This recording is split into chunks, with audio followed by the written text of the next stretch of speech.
तो जो मोदी जी के करीबी विवेक देवराय ने जो कहा है संविधान बदलने की बात, मैं इसको ऐसे देखता हूं कि यह मोदी जी की बात विवेक देवराय ने अपने कलम से कही है, अपने मुंह से कही है। ये मोदी जी चाहते हैं, क्योंकि मोदी जी संविधान की इस परंपरा से नहीं आते हैं, वो मनुस्मृति वाली परंपरा से आते हैं, वो राष्ट्रीय स्वयंसेवक संघ की परंपरा से आते हैं। तो विवेक देवराय ने वही कहा जो राष्ट्रीय स्वयंसेवक संघ कहता है।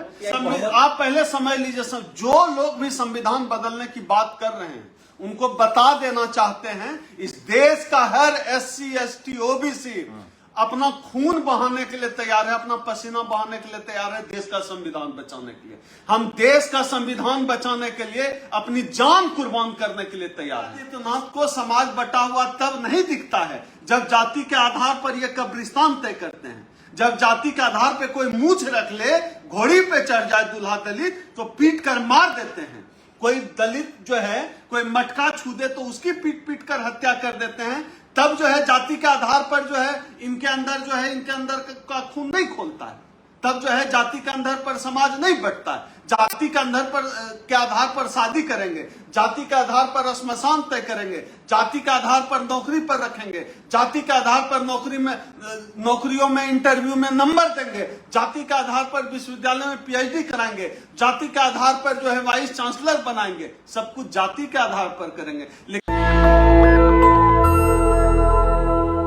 नमस्कार, मैं शंभू कुमार सिंह और आप देख रहे हैं नेशनल दस्तक। मेरे साथ दो खास मेहमान हैं परिसंघ के। आप ओम सुधा जी से अवगत हैं, आप सब लोग जानते हैं, लगातार बहुजन आंदोलन को आगे बढ़ा रहे हैं। और परिसंघ के ही क्या परिचय हुआ सर आपका? राष्ट्रीय सचिव हैं और राष्ट्रीय उपाध्यक्ष हमारे साथ ओम सुधा जी, राष्ट्रीय महासचिव। तो जिस तरह से प्रधानमंत्री के आर्थिक परिषद के जो प्रमुख हैं विवेक देवराय ने कहा था कि हम संविधान बदल देंगे, उसको लेकर परिसंघ ने एक बड़ी रैली करने का फैसला किया है। इसको लेकर आज डॉक्टर उदित राज जी के नेतृत्व में जो परिसंघ चल रही है उसमें डॉक्टर ओम सुधा ने आज एक बड़ी प्रेस कॉन्फ्रेंस भी की है। ओम सुधा जी, क्या डिमांड है आप लोग की? देखिए, यह जो विवेक देवराय ने जो कहा है कि जो है संविधान को बदल देना चाहिए, नया संविधान लाना चाहिए, असल में उसमें नया कुछ नहीं है शंभू जी। ये भारतीय जनता पार्टी और राष्ट्रीय स्वयंसेवक का मानस यही है। ये गोलवलकर का सपना था, ये सावरकर का सपना था कि देश का संविधान बदल दो। अब तक जो बात छुपे तरीके से और प्रत्यक्ष रूप से कहा जा रहा था, अब वह बात खुले तौर पे कहा जा रहा है। और कह कौन रहा है?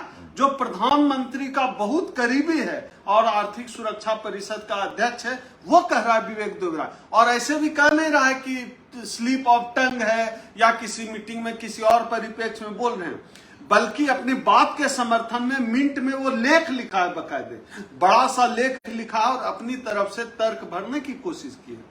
तो गोलवलकर का सपना, सावरकर का सपना, मोदी जी के जो खासम खास है वो कह रहे हैं। और मैं तो ऐसे देखता हूं कि जैसे मैं उदित राज जी के साथ काम करता हूं, तो मैं आंदोलन से जुड़ा हुआ या जो कोई भी बात करता हूं उसमें कुछ ना कुछ उनका असर होता है। तो जो मोदी जी के करीबी विवेक देवराय ने जो कहा है संविधान बदलने की बात, मैं इसको ऐसे देखता हूं कि यह मोदी जी की बात विवेक देवराय ने अपने कलम से कही है, अपने मुंह से कही है।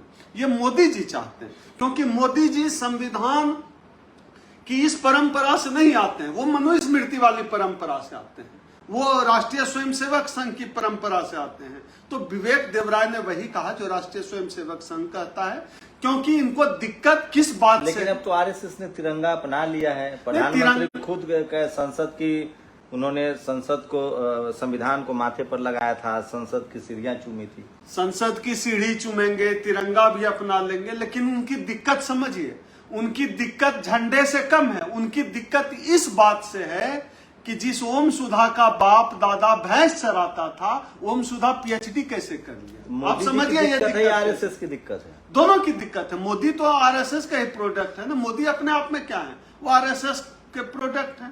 उनकी दिक्कत झंडे से नहीं है, उनकी दिक्कत संविधान से नहीं है। उनकी दिक्कत समझिए, उनकी दिक्कत है कि मेरे शरीर पे अच्छा कपड़ा कहां से आ गया, मेरे थाली में अच्छा खाना कहां से आ गया। तो अब ठीक है, क्या रणनीति रहेगी आप लोगों? अगर संविधान बदल भी दिया जाए, अब तो हजारों सैकड़ों अमेंडमेंट हो चुके हैं संविधान में। नहीं, अमेंडमेंट हो, लेकिन संविधान को खत्म करना, अमेंडमेंट के लिए रास्ते खुले, संविधान है, चर्चा है, सुप्रीम जो सिस्टम है उससे हो काम ना। संविधान बदलने की बात आप पहले समझ लीजिए, जो लोग भी संविधान बदलने की बात कर रहे हैं उनको बता देना चाहते हैं, इस देश का हर SC ST OBC अपना खून बहाने के लिए तैयार है, अपना पसीना बहाने के लिए तैयार है देश का संविधान बचाने के लिए। हम देश का संविधान बचाने के लिए अपनी जान कुर्बान करने के लिए तैयार हैं। इसलिए हमने 5 नवंबर को रामलीला मैदान में संविधान बचाओ महारैली का आह्वान किया है। आपकी क्या राय है? हमारे जितने के संविधान जो बार बार बोल रहे हैं संविधान को चेंज किया जाएगा, संविधान को बदला जाएगा, तो क्या जो ये कार्य क्षेत्र, जैसे संविधान में पहले ये था कि मनुस्मृति लागू होती थी, उसके अनुसार काम चलता था, तो क्या जितने ये जो उच्च श्रेणी जो लोग हैं, ब्राह्मण है, तो क्या वो मंदिरों में काम करेगा, नौकरी छोड़ देगा? या जो क्षत्रिय है क्या वो फोर्स में काम करेगा, बाकी काम छोड़ देगा? जो सेवा क्षेत्र है वो तो हमारा है, तो क्या जितना भी सेवा क्षेत्र है, बैंकिंग है या LIC है, जो भी सेवा क्षेत्र क्या वो हमें मिलेगा, या महिलाओं को पढ़ने से रोक दिया जाएगा?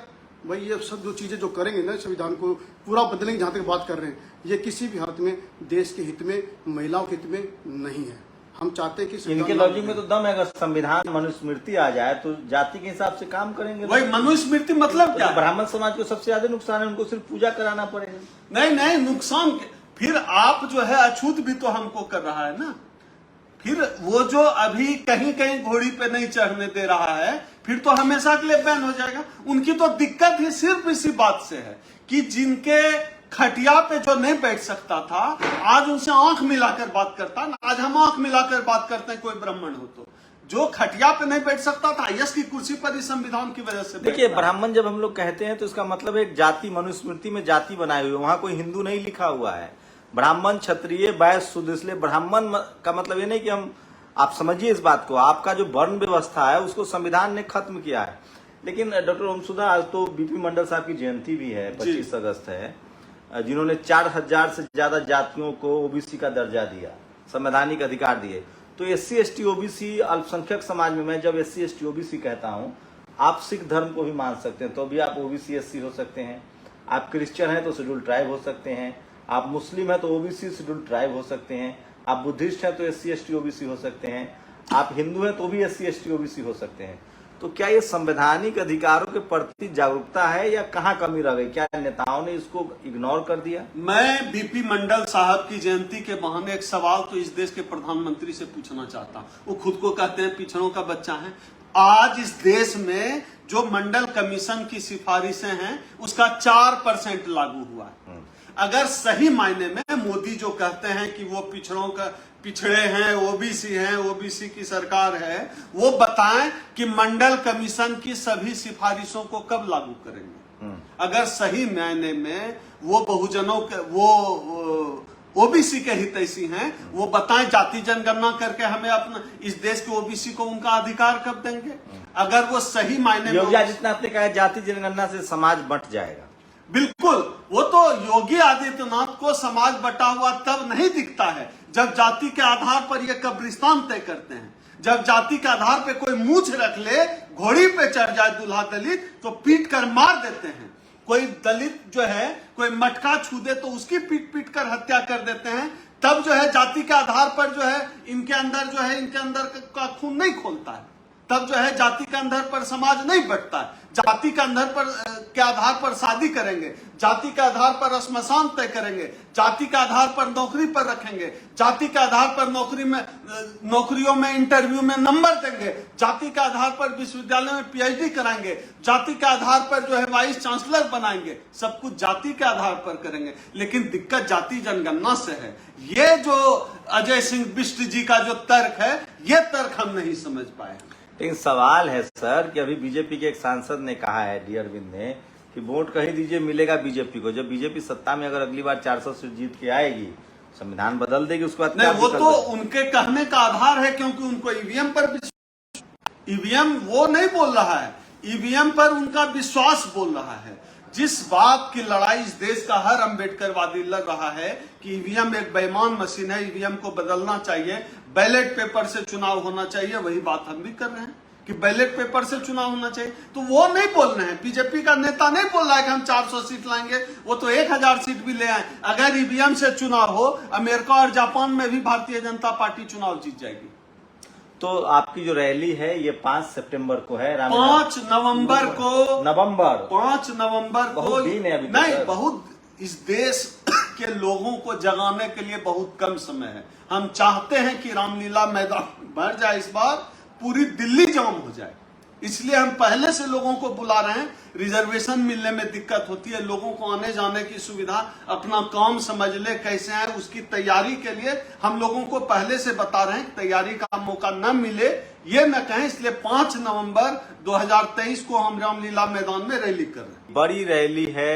डॉक्टर उदित राज हैं, आपके साथ में ओम सुधा हैं जो जनरल सेक्रेटरी हैं, राष्ट्रीय महासचिव हैं, राष्ट्रीय सचिव हैं विनोद जी, और 5 नवंबर को बड़ी रैली है दिल्ली के रामलीला मैदान में। फिर कह रहा हूँ, संविधान बचाओ महारैली में फिर कह रहा हूँ, इस देश में संविधान की जड़ें बहुत गहरी हो गई है और बहुजन समाज बहुत जागरूक है। अब शायद संविधान बदलना किसी भी संगठन या सरकार के लिए इतना आसान नहीं रहेगा, क्योंकि लोग उसे अब समझ चुके हैं। आप लोग पूरी बातचीत पर अपनी प्रतिक्रिया जरूर दीजिए। अगर वीडियो पसंद आए तो आप शेयर भी कर सकते हैं और अपने दोस्तों तक पहुंचा भी सकते हैं। अगर ये बात आपको पसंद आए कमेंट करके जरूर बताइए। शुक्रिया आप लोगों का हमसे बातचीत करने के लिए। नेशनल दस्तक की आपसे गुजारिश है कि अगर इसको बचाना चाहते हैं तो नेशनल दस्तक को सब्सक्राइब करने के लिए रेड कलर के सब्सक्राइब बटन को दबाएं, फिर बेल आइकन की घंटी दबाएं। नेशनल दस्तक को बचाने के लिए बहुत जरूरी है कि हर खबर को शेयर करें, लाइक करें, कमेंट जरूर करें।